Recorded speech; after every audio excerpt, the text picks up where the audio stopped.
Welcome to Saturday versus Sunday. I'm John Barber. With me is Jeff Dover, where we talk both college and NFL. And let's talk some football. Let's talk football. This is our Baylor-SMU review from the game on Saturday. We're fans. We're football fans. We watch football on Saturday and Sunday, and it was a great game to get it on Saturday. What are your initial thoughts of the game? Well, we just reviewed Iowa State, where there was 400 and change yards offense, whereas in this game there was 1,000 yards of offense. Well, I was going to say Sawyer Robertson had more yards himself, I think, than Iowa He had and about Iowa as State many combined. as that whole game did. Yeah. Yeah. And okay, so Jesus Christ, Sawyer Robertson. So he obviously earned his way on the thumbnail today. So coming into this season, this was one of my top 5 QBs I expected this year, and he has not disappointed. He's gone over 400 yards in 2 games. This guy, okay, I'm going to say something here, and it's going to sound a little controversial, but this guy reminds me of Dan Marino. Wow, that is controversial. I know. Maybe not, because this guy's something else. He is dynamite back there. He is, and it's not like, what's interesting is that he's had a ton of pass attempts too. Like he was 34 for 50, and I think he passed for over 50 the last game too. And it's not like they can't run the ball. Like they are running the ball fine too. It's just that this is the offense they're going with, is like literally slinging it around the whole time, and he's the perfect guy for it. Over 800 yards in 2 games. It's unbelievable. And that's kind of what reminds me of Marino, because he was so good. If this was 440 yards, 4 TDs, no picks, like this, Jesus Christ, he's so good. And I'm not saying he has as pretty of a looking release as Marino, but he has a quick release. He looks like he's in complete command at all times in the pocket there. He can move better than Marino. Yeah. But when he sticks around in the pocket and just does all of his reads, finds who's open, and hits the person with accuracy, it's just the team can it seems as though he's so good the team can lean on this.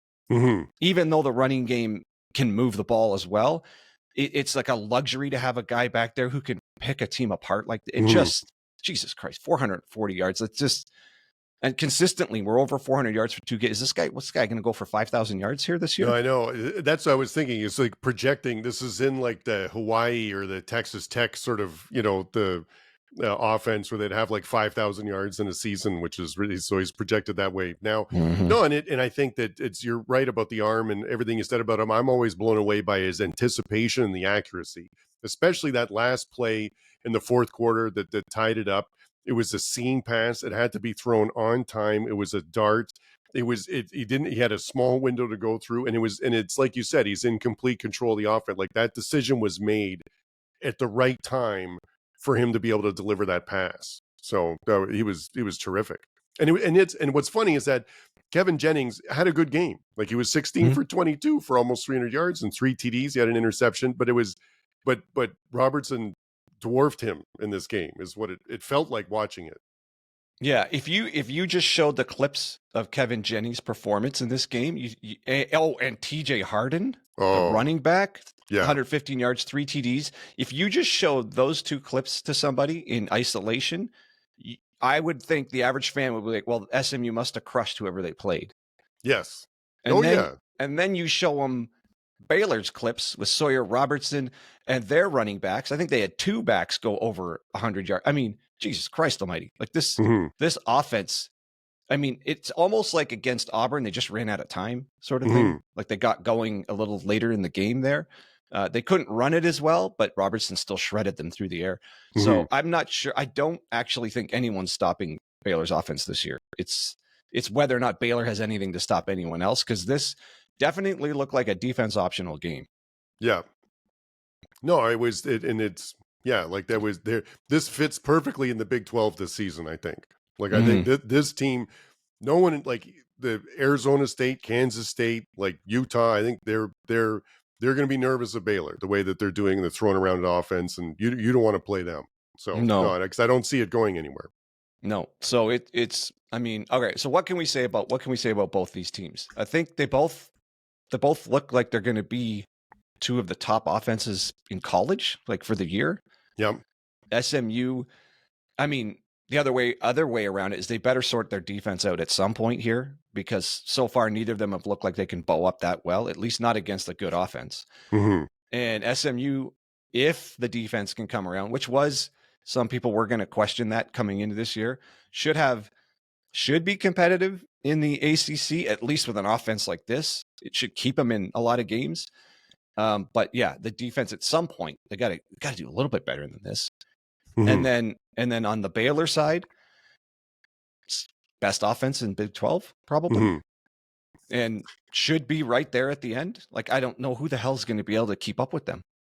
No, the only thing I'd say too about SMU, going forward, they've got like TCU, Syracuse, Stanford, Clemson, Miami. Like there's a good chance Sawyer Robertson is the second best or third like best QB they're going to face like in a while. So like I think that I think they're going to be, their offense is great. So I think they're going to be okay, with who else they have to face coming up.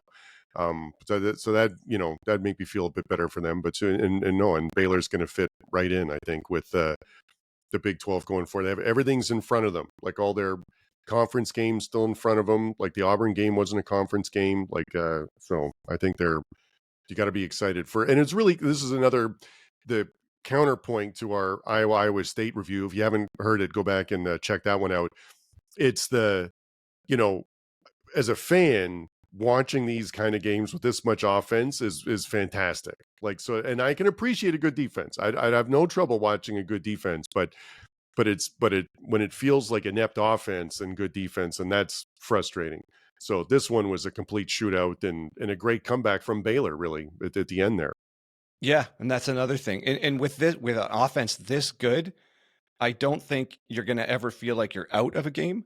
No, like it's you're gonna feel like there's a way to get back into the game, even with almost like with minimal time left on the clock. That's kind of what happened here. So it's just for the rest of the season, Baylor fans, no matter how the game is looking, have to believe like, oh, we still got this. mm-hmm. Even if they're halfway through the fourth quarter and maybe even down by 2 scores, I would be looking at Baylor thinking, we still got this. We still got this. Well, that's exactly right. It was 38-24 with like 5 minutes left. They're down by 2 scores. It was crazy. So yeah, that was just bananas. As opposed to like an Iowa game, if Iowa's down by 3 in the fourth quarter, they're looking at that saying that's an insurmountable mountain to climb. Right. Exactly. So good for Baylor. I mean, that was a good performance after the loss there to Auburn, but the consistency here is this passing game and Sawyer Robertson. I mean, you guys got a total gem at quarterback here. This game had that feeling from the get-go. The very first play was 75 yards for a touchdown. So it really felt like this was on pace to hit the over early on.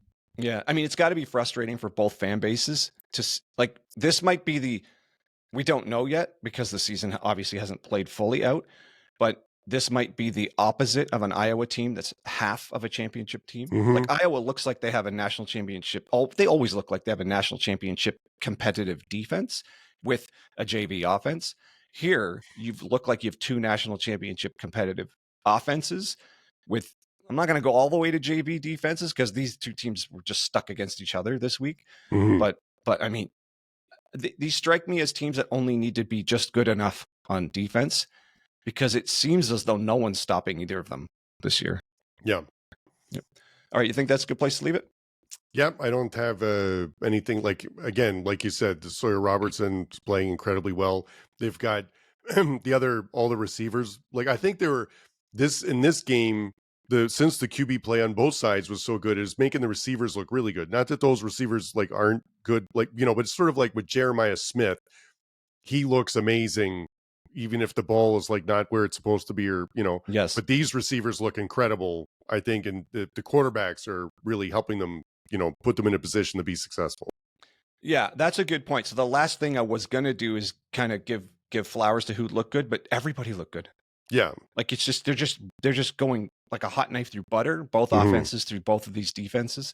So, I mean, take it for what it's worth. Baylor fans, you've got a lights out offense, and hopefully the defense can build itself up throughout the year. Same thing for Mustangs. It looks like you've got a lights out offense And these defenses just have to do enough, just enough. I think that's a good place to leave it. Okay. All right. So for Jeff Dover, I'm John Barban, and that's your Saturday versus Sunday podcast.